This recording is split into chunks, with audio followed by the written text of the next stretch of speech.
Chip Foose signed away his shop, his home, and 30 years of marriage all within the same month, and when someone asked how he was doing, he answered simply that he still had his tools. That sentence carried more weight than any award or television finale ever could, because tools are what you reach for when everything else is gone. The man who had spent an entire career rebuilding broken machines had finally arrived at the wreck he never saw coming, and this one had his own name on it. What really happened to Chip Foose isn't a story about failure. It's a story about what success costs when you never stop to read the bill, and why the hardest thing a person can rebuild is the life they already had. Long before reality television turned him into a household name, Foose was a quiet kid in Santa Barbara sketching cars on scrap paper while other kids drew superheroes. His father, Sam Foose, ran a small custom shop, and that garage became his real classroom long before any formal education entered the picture. The smell of grease, the sound of metal being worked into shape, the feeling of holding something broken and seeing what it could become, all of that formed the core of who he was before he had language for it. Sam didn't just teach him how to weld or sand, he taught him patience. And he said it plainly, that anyone can bolt on parts, but only a few can build soul into steel. That line stayed with Chip the rest of his life, shaping how he approached every project, every client, and every late night in front of a drawing that wasn't quite right yet. After graduating from the Art Center College of Design, Foose earned a place inside Boyd Coddington's operation, one of the most respected and unforgiving names in hot rod culture. The hours ran long, the standards allowed no shortcuts, and the margin for error sat close to nothing. But that pressure refined him the way heat shapes metal. Working under Coddington taught him how to make artistry and engineering speak the same language, how to take the wildest shapes in his sketchbook and turn them into machines that actually moved under their own power and looked better doing it than anything anyone expected. By his early 30s, serious custom car builders across America already understood what his name represented. None of that recognition changed how he carried himself. He still drove the same beat-up pickup he'd owned since college, still measuring a productive week by the quality of the next design rather than the size of the last check. Lynn Cormos had been standing beside him since before any of it existed. While friends spent their nights elsewhere, she was the one bringing him coffee at 3 in the morning while he sat over renderings. And she called his obsession potential when most people would have called it a problem. When they launched Foose Design together out of a 2-car garage, a second mortgage, and no outside backing of any kind, Lynn handled the invoices, the phone calls, the vendor relationships, and the entire business side of a company that kept outgrowing its own infrastructure. And she managed a lot of that with one of their kids on her hip. Brock and Katie grew up inside a household that ran on ambition and long hours. For a stretch of years, the marriage and the business functioned as one synchronized machine, each part depending on the other to stay upright. That arrangement worked brilliantly, right up until the weight of it started showing in places neither of them addressed directly. TLC arrived in 2004 with a proposal for a reality television show built around transforming a wrecked car into something extraordinary inside a single week. Foose's instinct was to decline because he was a builder and not a performer, and those callings had always felt like different things. Lynn pushed back, telling him that if he didn't tell his own story, someone else would step in and tell it for him. Overhaulin launched, and from the first episode, audiences sensed something different in the way Foose worked on camera. He wasn't loud, he wasn't competitive, and he never played to the lens. He listened to people, designed with real care, and built each car like it was meant to carry a memory forward rather than demonstrate a skill. Fans responded with genuine emotion. Letters arrived from around the world, all carrying some version of the same message, that watching him work made people believe in their own dreams again. Ratings climbed fast, sponsors lined up, and Foose Design became a name the automotive world referenced like a standard. What nobody anticipated was how completely the show would consume the life running underneath it. Cameras rolled 6 days a week, lighting ran until midnight, and each build carried the expectation of topping whatever came before.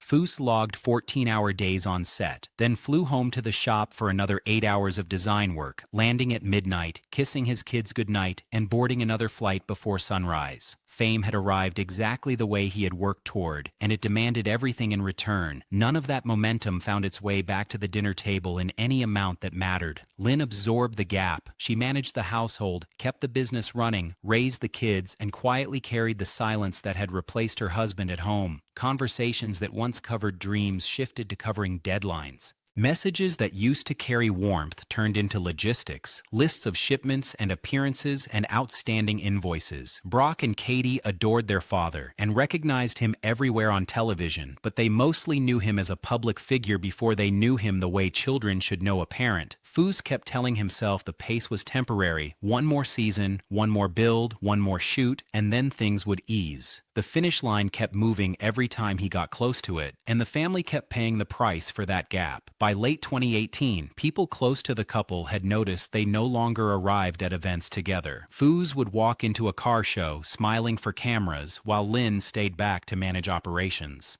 The warmth that had once made them inseparable had been replaced by professionalism, brief check-ins, and polite texts that carried none of the weight of what they had once been to each other. Then in 2019, Lynn filed for divorce, and after nearly 30 years of building both a marriage and a business side by side, it was finished. When Foose addressed it publicly, the words weren't angry or bitter. They were exhausted. He had given her everything, signed away his shop in December, and was starting over from scratch with nothing left but his tools. Foose Design kept the name, but the engine behind it was gone. Lynn stepped away without press statements or public comments, closing the door on the chapter she had helped write from the very beginning. Her son Brock processed the news by pulling back from everything connected to the public version of his father's life, stepping away from social media, skipping events, and building an identity entirely outside the reach of cameras and industry expectations. The divorce settled onto Chip, with a weight his usual methods couldn't absorb. Burnout had already hollowed out the career side of things. The divorce emptied the home. And starting over in your 50s, without the person who believed in your sketches before anyone else ever looked at them, carries a particular kind of heaviness that no amount of industry recognition can offset. The disorientation showed up quietly, rather than dramatically, in an empty workshop late at night, in a sketch left unfinished on the table, in a stretch of weeks where the interviews stopped and the public version of Chip Foose went somewhere private to work out what came next. He began spending more time with his kids, more time sketching for himself rather than for production schedules or television ratings. Weekends became protected time. Go-karting with Brock, pizza nights with Katie. Ordinary moments that never made it onto camera but carried more weight than any finale he had ever filmed. Private commissions and charity builds came after that. Projects that sparked something in him without draining it. He also began mentoring young designers, sharing not just technique, but the kind of thinking that keeps a creative person functional over years rather than seasons. He talked openly about mental health, about the cost of running empty, about the difference between working hard and working yourself down to nothing. The conversations at those mentoring sessions were the most honest he had been in years, and the young designers in the room absorbed something that no formal curriculum covers: how to protect the life that makes the work possible in the first place. The word he had always avoided, no, turned out to be the thing that saved what was left. No to the projects that photographed well, but left him hollow inside. No to the travel schedule that had turned his family into strangers he saw on holidays. No to the version of success measured entirely by output and quarterly delivery. At car shows and appearances, when fans expected horsepower talk or news about the next ambitious build, Foose talked about balance instead, about the real price of chasing perfection, about how ambition left unchecked will quietly destroy the people closest to you before you even register it happening. He said at one point that he used to measure success by how many cars he finished in a year, and now measured it by how many dinners he made at home for. That shift didn't come from one conversation or one loss. It came from the accumulation of all of it: the burnout, the divorce, and the long reckoning with 30 years of moving so fast that the life he was supposedly building the career for had passed by almost entirely without him present for it. Chip Foose still shows up at car shows. He still sketches. He still carries the principles Sam put into him inside that Santa Barbara garage all those years ago. That soul matters more than specs. That work done with genuine care outlasts work done under pressure. The Overhaulin legacy still stands. The fans still recognize him wherever he goes. And the name still carries real weight inside automotive design and custom car culture. Only now, the man behind all of it measures his time differently, not by what shipped or what trended or what earned coverage, but by what he was actually present for. For someone who spent 30 years quietly disappearing into his own success, that is worth more than anything he ever drove home from a show.